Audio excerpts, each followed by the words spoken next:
अगर आपने अभी तक हमारे चैनल को सब्सक्राइब नहीं किया है, तो सबसे पहले हमारे चैनल को सब्सक्राइब करें और बेल आइकन जरूर दबाएं ताकि वसुधा सीरियल के हर नए ट्विस्ट और लेटेस्ट अपडेट सबसे पहले आप तक पहुंचते रहें। सीरियल वसुधा में आने वाला है एक बेहद धमाकेदार और भावुक ट्विस्ट।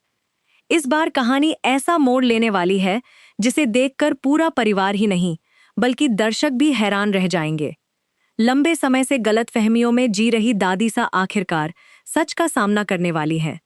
जैसे ही उन्हें पूरी सच्चाई का पता चलता है, उन्हें अपनी हर गलती का एहसास होने लगता है। वह खुद को माफ करने की हालत में नहीं रहती और सीधे चंद्रिका के सामने पहुंच जाती है।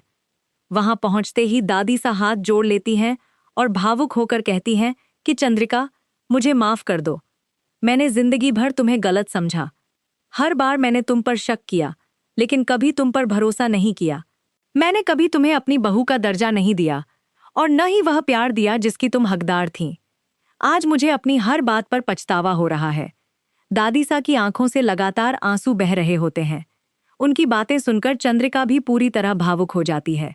घर के बाकी सदस्य भी यह नज़ारा देखकर हैरान रह जाते हैं, क्योंकि उन्होंने कभी नहीं सोचा था कि दादी सा अपनी गलती स्वीकार करेंगी। ऐसा लगने लगता है कि वर्षों से चली आ रही नफरत, गलतफहमियां और दूरियां अब खत्म होने वाली हैं। परिवार में फिर से खुशियां लौटने की उम्मीद दिखाई देने लगती है। लेकिन कहानी यहीं पर नया मोड़ ले लेती है। दादी सा की तबीयत अचानक बिगड़ने लगती है। उन्हें कमजोरी महसूस होती है और उनकी हालत देखकर सभी लोग घबरा जाते हैं। तुरंत उन्हें अस्पताल ले जाया जाता है। दूसरी तरफ वसु और देव भी अस्पताल में मौजूद होते हैं। परिवार के बाकी सदस्य भी जल्दी जल्दी वहां पहुंचने लगते हैं। तभी अस्पताल से एक ऐसी खबर मिलती है जिसे सुनकर हर कोई हैरान रह जाता है। डॉक्टर और स्टाफ बताते हैं कि दादी सा अस्पताल में मौजूद ही नहीं है। यह सुनते ही पूरे परिवार के होश उड़ जाते हैं। किसी को समझ नहीं आता कि आखिर इतनी खराब हालत में दादी सा अचानक कहाँ चली गई। घर के सभी लोग उन्हें ढूंढने के लिए अलग अलग जगह निकल पड़ते हैं। हर किसी के मन में डर बैठ जाता है कि कहीं उनके साथ कोई अनहोनी तो नहीं हो गई। लेकिन असल सच्चाई कुछ और ही होती है। दादी सा किसी खतरे में नहीं होती, बल्कि वह एक अधूरा रिश्ता ठीक करने निकली होती हैं। उन्हें बार बार यही महसूस हो रहा होता है कि उन्होंने अपनी बहू के साथ जिंदगी भर अन्याय किया। इसलिए वह बिना किसी को बताए चंद्रिका से मिलने चली जाती हैं ताकि दिल से माफी मांग सकें। जब दोनों आमने सामने आते हैं तो माहौल बेहद भावुक हो जाता है।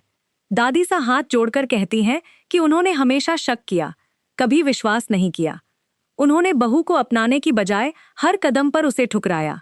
अब उन्हें अपनी हर गलती समझ आ चुकी है। इसके बाद वह चंद्रिका को गले लगा लेती हैं। यह पल पूरे परिवार के लिए बहुत बड़ा भावनात्मक क्षण बनने वाला है और देखने वाले भी इस दृश्य से जुड़ जाएंगे। हालांकि इसी बीच कहानी में एक और बड़ा रहस्य सामने आने वाला है। परिवार की खुशियों के बीच एक नए दुश्मन की आहट सुनाई देने लगी है। आखिर वह शख्स कौन है जो लगातार इस परिवार को तोड़ने की कोशिश कर रहा है? क्या अब तक वसु के खिलाफ जो साजिशें रची जा रही थीं, उनके पीछे सच में करिश्मा का हाथ है या फिर किसी नए विलेन की एंट्री होने वाली है? यह सवाल अब हर किसी के मन में उठने लगा है। आने वाले एपिसोड में कई बड़े खुलासे होने वाले हैं। दादी सा की माफी से रिश्तों में नई शुरुआत होगी या फिर नया दुश्मन फिर से सब कुछ बिखेर देगा, यह देखना बेहद दिलचस्प होगा। आपको क्या लगता है, वसु और देव के परिवार का असली दुश्मन कौन है? अपनी राय हमें कमेंट करके जरूर बताइए। और अगर आप वसुधा सीरियल के हर नए ट्विस्ट की सबसे तेज अपडेट पाना चाहते हैं, तो हमारे चैनल को सब्सक्राइब करना बिल्कुल भी न भूलें।